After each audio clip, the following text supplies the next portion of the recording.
these Republicans aren't struggling to pay for groceries.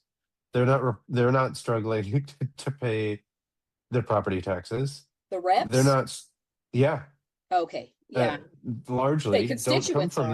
that. No, the Republican representatives don't come from that background, at least coming into the state house.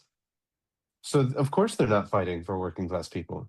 Or they're pretending that they don't. Because I know that in District 81, the current Republican rep there is not does not come from money and in class, and it does not have money, and lived in an apartment up until a couple years ago, and now lives in a duplex. I'm not sure if he owns or rents, Sure. but that he does not, he entered this race living in a rental apartment. That's not money. That's not coming with a family of four.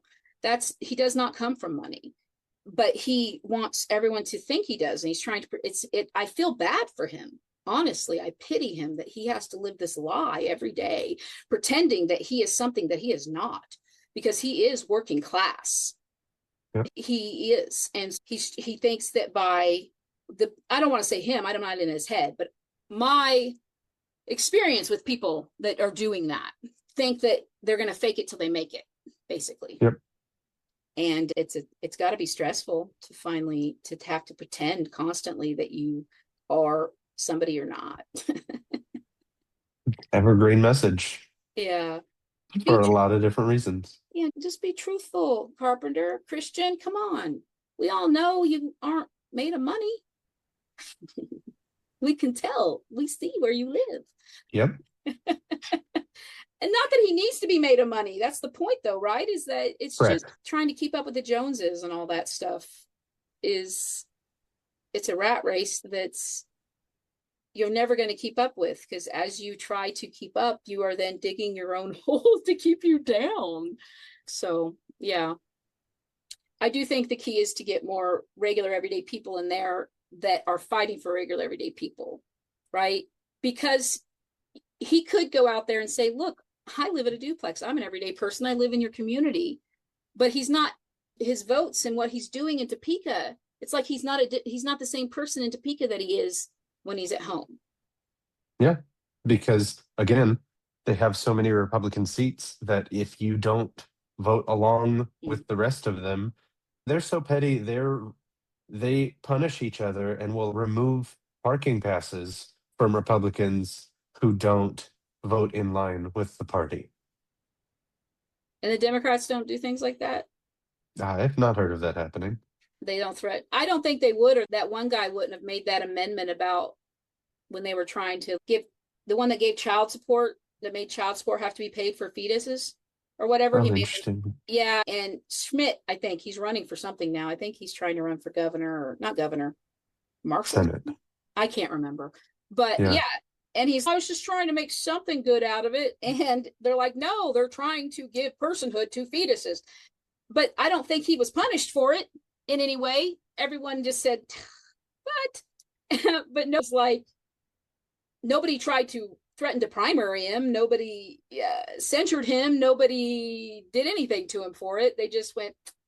Correct. And I feel like that's pretty good evidence that the Democrats aren't forcing people to, one, put everything through them before they put through an amendment, because I guarantee you that's what Republicans do. A Republican rep, whether in the Senate especially or the House, isn't putting in an amendment like that without it being strategically planned for them to do. And I think that was just really good proof that it's not the same on the other side.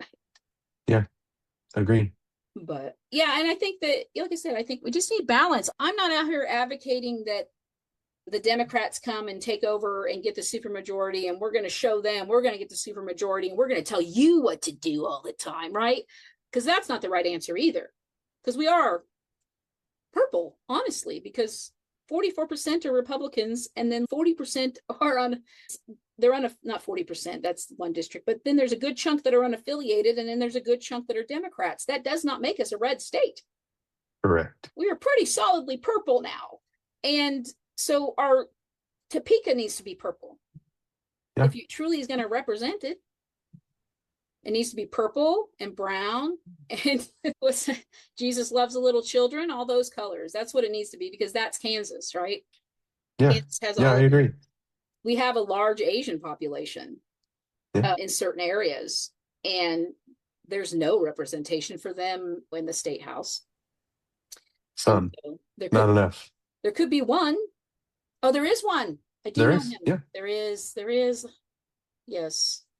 One's still not enough though. That's still No. just less than 1% of 125. And they're Yeah. like 5% Not of the great. population, right? So if they're Yeah. 5% of our population, we need at least one more in the state Yeah. house.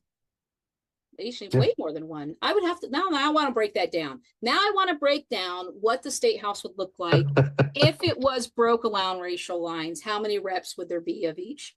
That's a good one. I do want to do that now. It's a good idea.